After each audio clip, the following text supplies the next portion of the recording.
Madam, ಭಾಳಷ್ಟು ವಿಷಯಗಳ ಬಗ್ಗೆ ನೀವು ಮನೀಷಾ ಮೇಡಮ್ ಅವರಿಗೆ ಹೇಳಿದ್ರಿ. ಅಂಥದ್ರಲ್ಲಿ ಭಾಳ ಮುಖ್ಯವಾಗಿ ಈಗ ಟ್ಯೂಬರ್ಕ್ಲೋಸಿಸ್ ಅಂದ್ರೇ ಕೆಮ್ಮುದು ಅಂತ ತಿಳ್ಕೊಂಡ್ಬಿಡ್ತಾರೆ. ಏಕೆಂದರೆ ಅದು ಮಾರ್ಕೆಟಿಂಗು ಹಾಗೆ ಮಾಡಿದ್ದಾರೆ.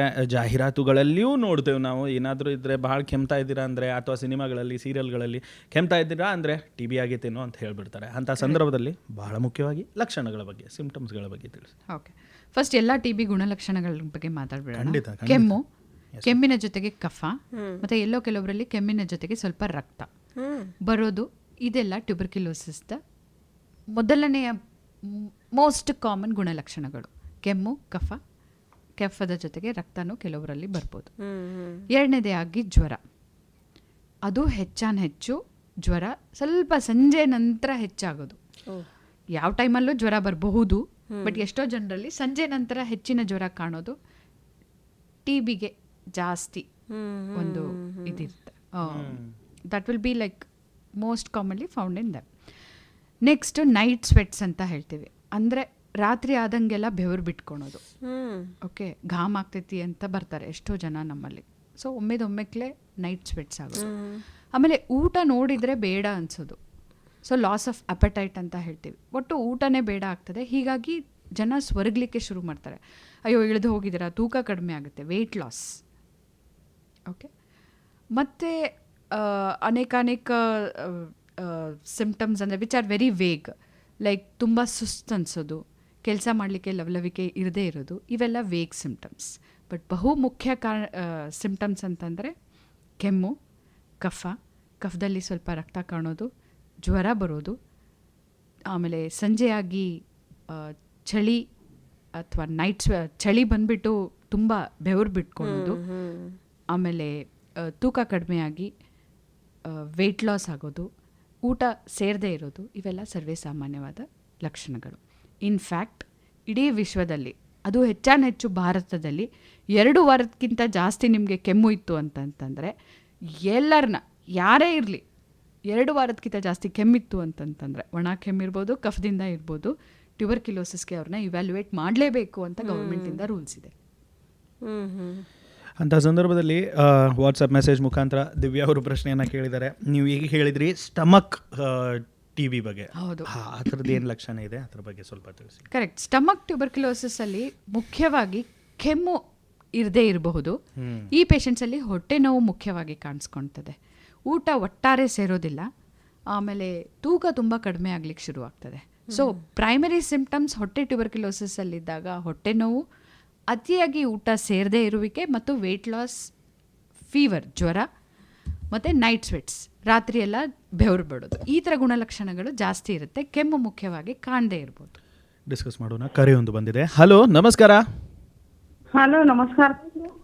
हां मॅडम, तुमचा प्रश्न विचारा. हा, हे टीबी जे होते ते कशापासून सुरुवात होते, काय नियम पाळायला? टीबी जो होता है वो किस वजह से होता है? ओके, ट्यूबरक्युलोसिस देखो किसी को भी हो सकता है. हमारे लोगों में क्या कल्पना है, अगर मैं किसी को सडनली, मेरे रेगुलर प्रैक्टिस में ही देखती हूँ, मैं किसी को बोलती हूँ कि आपको टीबी हुआ है, तो पहले हमारे पेशेंट्स बोलते हैं नहीं मैडम आप क्या बोल रहे हैं, हमारे घर में तो किसी को भी नहीं है, हमारे घर में, हमारे खानदान में ही नहीं है. तो पहली बात ये बोलना चाहती हूँ कि ट्यूबरक्युलोसिस आनुवंशिक नहीं है. ट्यूबरक्युलोसिस किसी को भी हो सकता है. और मैं ये बोलना चाहती हूँ कि ट्यूबरक्युलोसिस हमारे देश के प्राइम मिनिस्टर से लेकर बड़े बड़े एक्टर्स, में किसी का नाम नहीं ले सकती हूँ, प्राइम मिनिस्टर से लेकर बड़े बड़े एक्टर से लेकर सामान्य लोगों में तक किसी को भी हुआ है.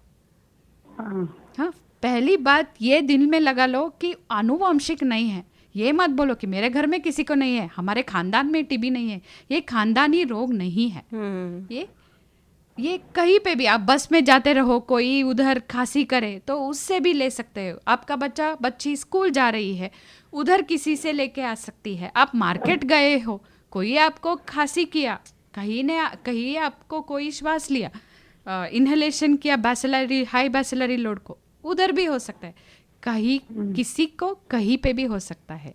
मगर जो इम्यूनोसप्रेस्ड है, यानी जिनका रोग निरोधक शक्ति कमी है, जैसे कि बूढ़े लोग जिनको हाई शुगर है और जो बहुत पीते हैं या बुरे हैबिट्स करते हैं, उनमें कॉमन लोगों से भी अधिक परसेंटेज में होता है. प्रिवलेंस उनमें ज़्यादा है, मगर किसी को भी हो सकता है. ठीक है. थँक्यू सो मच कॉल केल्याबद्दल. आणि तुम्हालाही काही असे प्रश्न असतील तर नक्की कॉल करा. नंबर आहे 9019904904. ಹಾಂ, ಹೊಟ್ಟೆ ಟ್ಯೂಬರ್ಕ್ಯುಲೋಸಿಸ್ ಬಗ್ಗೆ ಮಾತಾಡ್ತಿದ್ವಿ. ಅದೇ ಹೊಟ್ಟೆ ನೋವು, ಜ್ವರ ಬರೋದು, ರಾತ್ರಿ ಆದ ತಕ್ಷಣ ಬೆವರು ಬಿಟ್ಕೊಳೋದು, ಊಟ ಸೇರದೆ ಇರೋದು, ಸಡನ್ನಾಗಿ ತೂಕ ಕಡಿಮೆ ಆಗೋದು, ಇದೆಲ್ಲ ಗುಣಲಕ್ಷಣಗಳು. ಇವೆಲ್ಲ ಇನಿಷಿಯಲ್ ಸ್ಟೇಜಸ್ಸಲ್ಲಿ. ಮುಂದೆ ಹೋಗ್ತಾ ಹೋಗ್ತಾ ಇದು ಹೆಚ್ಚಿನಾಗಿ ಬೆಳೀತು ಅಂತಂತಂದರೆ ಕರಳುಗಳಲ್ಲಿ ಇಷ್ಟು ಬಾವು ಬಂದು ಅಥವಾ ಕರಳುಗಳು ಚಿಕ್ಕದಾಗಿ ಜೋರಾಗಿ ಉಲ್ಟಿ ಬರುವುದು, ಅಥವಾ they may land up as a surgical complication. Okay ಅಂತಂದರೆ ಸಿವಿಯರ್ ಹೊಟ್ಟೆ ನೋವಿಂತ, ತೀವ್ರವಾದ ಹೊಟ್ಟೆ ನೋವಿಂದ ಅವರು ಈಗ ವೈದ್ಯರನ್ನು ಕಾಣೋ ಬದಲು ಶಸ್ತ್ರಚಿಕಿತ್ಸೆ ವೈದ್ಯರನ್ನು ಕಾಣೋ ಪರಿಸ್ಥಿತಿ ಅಲ್ಲಿ ತನಕ ಕೂಡ ಹೋಗ್ಬೋದು. ಟ್ಯೂಬರ್ಕ್ಯುಲೋಸಿಸ್, ಹೊಟ್ಟೆ ಟ್ಯೂಬರ್ಕ್ಯುಲೋಸಿಸ್. ಖಂಡಿತ. ದಿವ್ಯಾ ಅವರೇ, ಪ್ರಶ್ನೆಯನ್ನು ಕೇಳೋದಕ್ಕೆ ಧನ್ಯವಾದ. ಆ್ಯಪ್ನ ಮುಖಾಂತರ ಕೇಳ್ತಿರೋ ದಿವ್ಯಾ ಅವರು ಮುಂಬೈನಿಂದ ಕೇಳಿದ್ದಾರೆ. ಭಾಳ ಮುಖ್ಯವಾಗಿ ಆ್ಯಡ್ ಆನ್ ಮಾಡಿದ್ದಾರೆ ಅವರು ಪ್ರಶ್ನೆ. ಮೆಟ್ರೋಪಾಲಿಟನ್ ಸಿಟಿನಲ್ಲಿ ಇರ್ತೇವೆ, ಮಾಸ್ಕ್ ಹಾಕೊಂಡು ಓಡಾಡಬೇಕಾ ಇಂಥ ಸಂದರ್ಭದಲ್ಲಿ to be protected from TB? ಏನೂ ತಪ್ಪಿಲ್ಲ. ಕೋವಿಡಿಂದ ನಾವು ಕಲ್ತಿದ್ದು ಒಂದು ಬಹು ಮುಖ್ಯ ಇದು ಅಂತಂದರೆ ಮಾಸ್ಕ್. ಆ್ಯಂಡ್ ಅವ್ರು ಮುಂಬೈಯಿಂದ ಇದ್ದಾರೆ ಅಂತ ಹೇಳಿದ್ದೀನಿ. So it is very very important to understand. Mumbai ಒಂದು ತುಂಬ ಕ್ರೌಡೆಡ್ ಸಿಟಿ. ಮುಂಬೈಯಲ್ಲಿ ಪ್ರಿವಿಲೆನ್ಸ್ ತುಂಬ ಹೈ ಇದೆ. ಬಹುಶಃ ಮುಂಬೈಯಲ್ಲಿರೋರು ಮಾಸ್ಕ್ ಹಾಕ್ಕೊಂಡು ಓಡಾಡ್ತಿದ್ರು ಅಂತಂದರೆ ಏನೂ ತಪ್ಪಿಲ್ಲ. It is a prevention is better than cure ಅಂತ it's a very common saying. Definitely mask is going to help.